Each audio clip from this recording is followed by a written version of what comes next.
Watts, a neighborhood in South Los Angeles, has a rich history dating all the way back to the early days of Spanish and Mexican settlers. Back then, it was part of a huge ranch called Rancho La Tajuata, granted land in 1820. And like most of the ranches around, it was all about raising cattle and producing beef. But things started changing in the 1870s when more white folks started moving to Southern California. That old ranch land got chopped up, sold off, and turned into small farms and houses. Every one of those farms had its own well, but the real game changer was the railroad. By 1907, Watts had become its own city, named after the first train station built there. That didn't last long though, because in 1926, Watts decided to become part of Los Angeles. At first, it was mostly white and Mexican railroad workers known as traqueros settling in the area, but soon enough, black families started moving in too. A lot of the men worked on the trains as Pullman porters, grinding to make a better life. But by 1914, a black real estate agent named Charles C. Leake was already setting up shop, helping more black families move in. By the 1940s, more black families from the South were moving in, looking for better jobs and opportunities. During World War II, big housing projects were built to accommodate the influx of workers drawn to war industry jobs. But by the 1960s, those projects were mostly home to black families, as many white residents had already moved to the suburbs. Then, as jobs started disappearing, poverty hit harder and more families found themselves stuck in the projects with fewer opportunities to move up. The 1965 Watts riots were like a bomb going off, built up from years of frustration. Black folks in Watts had had enough: police brutality, bad schools, no good hospitals. It all came to a head when a young black man got arrested for drunk driving. Funny thing is, that arrest didn't even happen in Watts, but that didn't matter. The anger had been boiling for too long. By the 1970s, it only got worse. Gangs started rising up and violence spread through the streets. One of the biggest names to come out of that era was the Grape Street Crips. Now, the Grape Street Watts Crips, or GSWC, run deep in the Watts section of South Los Angeles. Their home base is the Jordan Downs housing projects, a neighborhood stretching from Grape Street to 97th Street. If you step into the projects, you'll find them posted up in the two-story buildings, moving through the numbered complexes like they own the place. And right down the middle, cutting through their turf, is Grape Street itself, where the gang gets its name. Back in the day, the Grape Street Crips weren't just a black gang. They came out of the Watts Vario Grape, a mix of black and Mexican members holding down the same streets. But things changed in the 1970s when the Latino side linked up with the Mexican mafia and rebranded as the Southside Vario Grape 13. That split left the black members to form the Jordan Downs Crips, started by a dude named Pee Wee around 1973. A few years later, they became the Grape Street Crips, with Kenneth Crow Day stepping up as a leader. By 1992, when Mexican gangs across LA united under the Sureños banner, they started distancing themselves from black gangs, making the split between Grape Street and Southside Vario Grape official. Still, despite the divide, they never fully turned against each other, and their enemies remained the same. Grape Street Crips stand out by rocking purple. It's their signature color, a symbol of their deep roots in Watts. The gangs got multiple cliques, including the Baby Locks, Peter Roll Squad, and the 95th. When it comes to numbers, Grape Street is the biggest Crip set in Watts and the second largest black gang in the area, right after the Bounty Hunter Bloods. They don't mess with any Bloods or Crips in Watts. On the ally side, they're locked in with the South Side, Watts Vario Grape, the Grape Street Crips in New Jersey, the 8-Tray Gangster Crips, and all the Compton Crips. But their list of enemies runs long, including the PJ Watts Crips, 10-Line Gangster Crips, and most especially the East Coast Crips. Now, the East Coast Crips ain't just one gang, it's a whole alliance that stretches across Los Angeles. It all started back in 1974 with the East Side 62nd Street Crips, and from there, the East Coast Crips, ECC movement took off, becoming one of the biggest black gangs on the east side of South Central LA. Most of the East Coast Crip sets are based in South Central, but they've got a presence in other spots too, like the 190S out in Carson and the 1200 block holding it down in Riverside. The First Street East Coast Crips got their start in the Aliso Pico area, claiming First Street as their home base. The 59 East Coast Crips rep 59th and Hooper. Then you got the six pack, which is a squad made up of the 62, 66, 67, 68, and 69 East Coast Crips.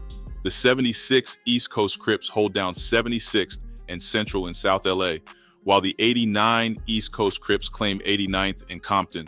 Further south, the 97 East Coast Block Crips and the Q102 East Coast Crips run things near 102nd in town. And out in Carson, the 118 East Coast Crips and the 190 East Coast Crips are some of the biggest names in the game. The East Coast Crips roll under the 2X Crips card, which means they're locked in with the Neighborhood Crips, NHC. They even go by the name East Coast Neighborhood Crips. Their allies include the Rollin' Zero S Crips like the 90s, 60s, and 40s. But when it comes to the Gangster Crips, it's nothing but bad blood. East Coast Crips got plenty of enemies. They stay at war with the Pueblo Bishop Bloods, the Bebop Watts, and every Brim gang in the city. But it don't stop there. They also got major tension with other Crip sets like the Mafia Crips, the Kitchen Crips, and the Grape Street Crips. For a long time, things were different between East Coast Crips and Grape Street. They were tight, hanging out in each other's neighborhoods, throwing parties together, even running football games like they were family. But one night, everything changed. On January 27th, 2008, a party was going down in a rented hall packed with people from the East Coast Crips and Grape Street Crips. Everything was cool at first, but around 1 a.m., a fight between some women set things off. Out of nowhere, gunshots rang out. By the time it was over, several Grape Street members had been hit. One of them, Brandon B.L. Bullard, didn't make it. 7 others were wounded, 5 of them rushed to the hospital.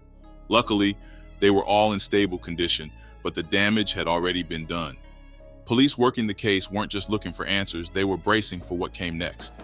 Bullard wasn't just any member of the Grape Street Crips. He was high-ranking, respected. His death wasn't going to slide without payback. And not long after noon, Ezell "Easy" Ford, a member of the East Coast Crips, was gunned down, but luckily he survived. Now it was on the East Coast Crips to get their revenge. On January 27th, 2008, just after 1 p.m., Mario Gus Proctor and Rashad Harris were cooling on the porch of a house on 101st Street in Jordan Downs when trouble came in. A black Impala with tinted windows and fake plates slid by slowly. A minute later, it doubled back and stopped across the street. That's when a young black man stepped out of the passenger side. No words, no warning, just gunfire. Bullets lit up the block. Proctor took shots to the head, arm, and knee. He didn't make it. Harris caught one in the hand but was lucky enough to survive. Police checked the security cameras around Jordan Downs. They caught a black car rolling down 101st near Grape Street, making a U-turn. Something was raised on the trunk, but the footage didn't give them much else. 2 days later, on January 29th, police ran up on Randell Coleman at his house. They took his Impala, the same kind of car seen at the shooting. Same tinted windows. Inside the house, they found 2 fake license plates. 2 days after that, they arrested Cedric Johnson. His apartment told the whole story. Pictures of gang signs, gang writing, and documents about the history of gangs. Colvin and Johnson both admitted they repped East Coast Crips, but that wasn't all. Police put them in separate jail cells and wired them up. On tape, both of them let things slip. Colvin even admitted he was the driver, saying his mom got rid of the murder weapon for him. With all that evidence, the case went to trial. Prosecutors laid it all out. The car, the fake plates, the gang ties, the recorded conversations. Colvin didn't call any witnesses and didn't present any evidence in his defense. His lawyer tried to spin it, saying he never planned to kill anyone, maybe didn't even know the hit was coming. The jury wasn't buying it. Both Colvin and Johnson were found guilty. The judge gave them 50 years to life. But the violence didn't stop. The next morning, January 28th, around 8:45 a.m., Knott was outside on 97th Street in Watts, posted up with a friend. A Dodge Charger pulled up. Shots rang out. Knott got hit in the chest multiple times. He was rushed to the hospital, but he didn't make it. That night, around 9:30 p.m., Chantel Johnson was inside his clothing store on South Broadway in South LA when bullets started flying through the glass. He was killed. 2 others got hit. 1 month later, on March 18th, 2008, around 10:20 p.m., Kaywan Edward Bullard was near the parking lot across from BJ's restaurant in Cerritos when somebody started shooting. Deputies nearby heard the gunfire and rushed to the scene. They found Bullard on the ground, bleeding out.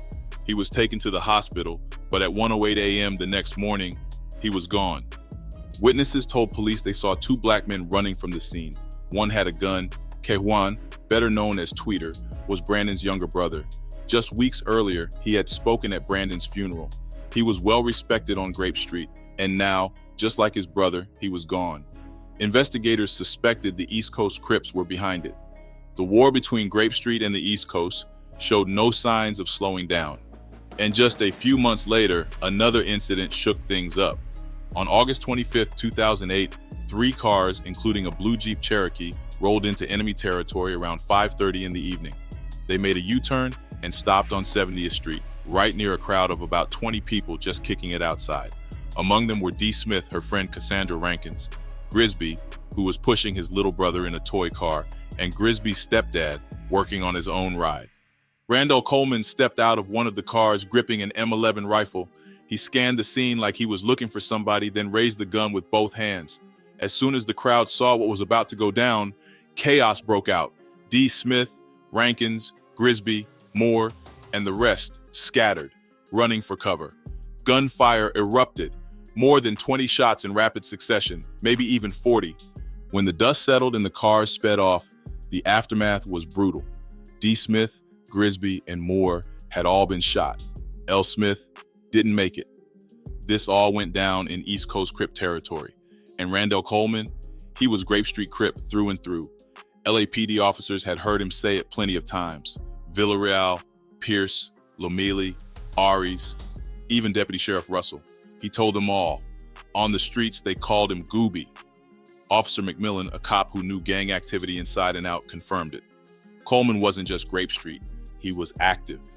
Officer Justin Chi testified that on October 3, 2008, he and his partner were patrolling Jordan Downs' Grape Street turf. That's when they spotted Ricky Hansey on the sidewalk, gripping a rifle. When the cops gave chase, Hansey made a run for it, tossing the gun under a parked car before getting caught. Turns out that rifle, the same M11 used in the 70th Street shooting. The prosecution pulled out all the stops, calling in another gang expert, Officer McMillan. He laid it all out. Grape Street was a powerhouse, 2,400 to 3,000 members deep, running the streets with murder, drive-bys, robberies, and substance operations. Crime wasn't just survival, it was currency. Putting in work for the gang meant climbing the ranks. Respect was everything, and retaliation was the foundation of it all. McMillan broke it down further. This shooting wasn't random, it was calculated and meant to send a message. Lighting up East Coast turf was about making a statement, flexing power, and striking fear. It didn't even matter if the victims were gang-affiliated or just bystanders. Everybody in that neighborhood would know exactly what it meant. Back in the day, gangbangers might have shouted their hood before a hit, but now they moved in silence. Less evidence, fewer witnesses willing to talk, or rolling up in multiple cars, that was standard. Someone in charge would usually be there to make sure the hit got handled right. And as for the weapons, gangs shared guns, hood guns, passing them around because getting strapped wasn't as easy as it used to be. But then came Douglas Compton, an East Coast Crip with his own criminal record. He told a different story, said he was there when the shots popped off and swore Coleman wasn't the shooter. The real shooter, according to Compton, was light-skinned, mixed race, and rocking long braids. Nothing like Coleman, who was darker and not mixed at all. The shooter was also tall and thin, about 6 feet or shorter, wearing a white tee. Compton wasn't just some random witness, he knew the rules. Snitching, that was a death sentence in East Coast. Every gang member knew it. Talk too much, and prison wouldn't save you. Then came Coleman's family and friends trying to vouch for him. His mom, Tracy, admitted Randell and his brother were Grape Street, but she swore he was at his nephew's birthday party that whole day. She drove by around 5:15 p.m., saw him chilling on the porch, and didn't see him again until almost 10 p.m. His girlfriend, Pitts, backed it up, saying he was at the party from 11 a.m. until late that night. Yeah, he left for a little while, but she didn't see him gone long enough to be involved in anything. Coleman's cousin, Michael Hawkins, was there too. He said they dipped out around 8 p.m. to grab some weed, but were only gone a few minutes. He also admitted that growing up in Jordan Downs, almost everybody was either in Grape Street or had to be affiliated just to survive. At an earlier hearing, he had straight up denied Coleman was Grape Street, but now he wasn't so sure. Another witness, Shavonna Miller, lived next door to Pitts. She also said Coleman was at the party when she last saw him around 5:30 p.m. right around when the shooting happened. She also saw his mom pass by like she usually did around that time, heading to bingo. Then there was Dee Smith, the key witness for the prosecution. The defense pushed her on some inconsistencies in what she told the police. How tall was the shooter? How much did he weigh? Did she tell the cops she was with Douglas Taylor that day? She said she couldn't remember everything she told them back then, but she was sure about one thing. Randell Coleman was the one who pulled the trigger. Finally, Coleman himself took the stand, said he grew up in Jordan Downs, been there since '99, but claimed he wasn't actually Grape Street. Yeah, he knew a lot of them, but in a place like that, you had to. He insisted he wasn't there when the shooting happened. He was at the party all day, only left for a few minutes to grab some weed.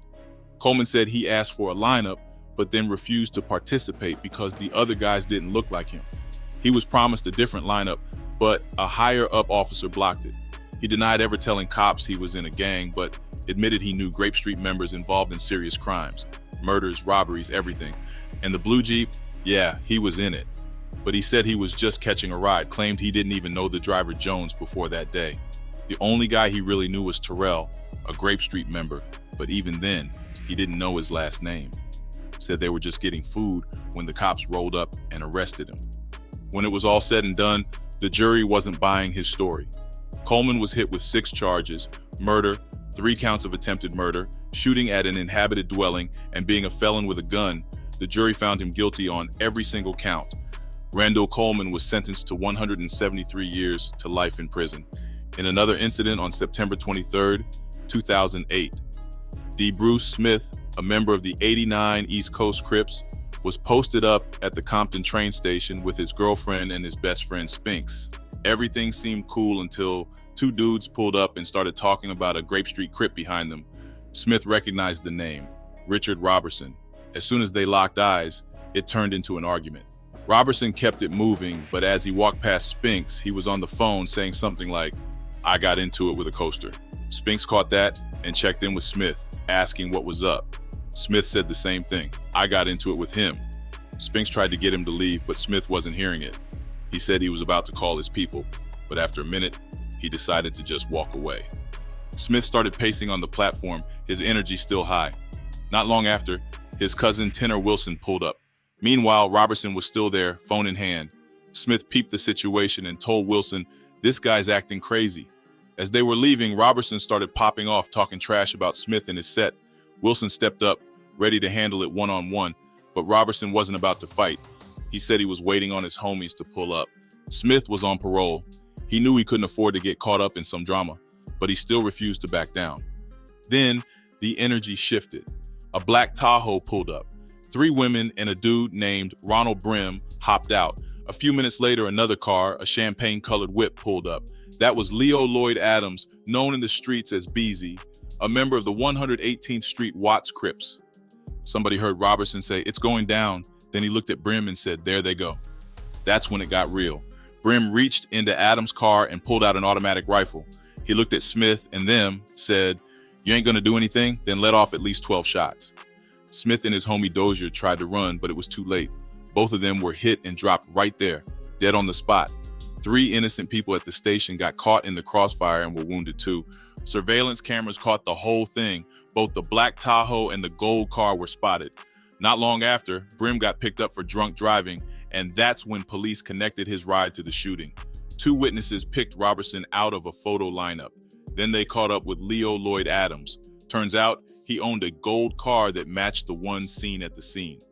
On top of that, phone records placed Brim and Adams in the area right before and right after the shooting. Even crazier, right before the shots went off, Brim's phone made a call to Adams. It didn't take long for the charges to come down. Leo Lloyd Adams, Robertson, and Brim were all facing 2 counts of murder and 3 counts of attempted murder, plus gang enhancements and firearm charges. Brim, already a convicted felon, got hit with an extra charge for having a gun. When the trial went down, Brim and Adams were tried together. Brim was sentenced to death. Robertson, being a minor at the time, was tried separately. Leo Lloyd Adams was found guilty of everything and got a life sentence without the possibility of parole. For years, community leaders and anti-gang activists have tried to bring peace between Grape Street and the East Coast Crips. But But even after all this time, that truce still hasn't happened. Appreciate you watching. If you enjoyed the video, hit that like button and make sure to subscribe for more.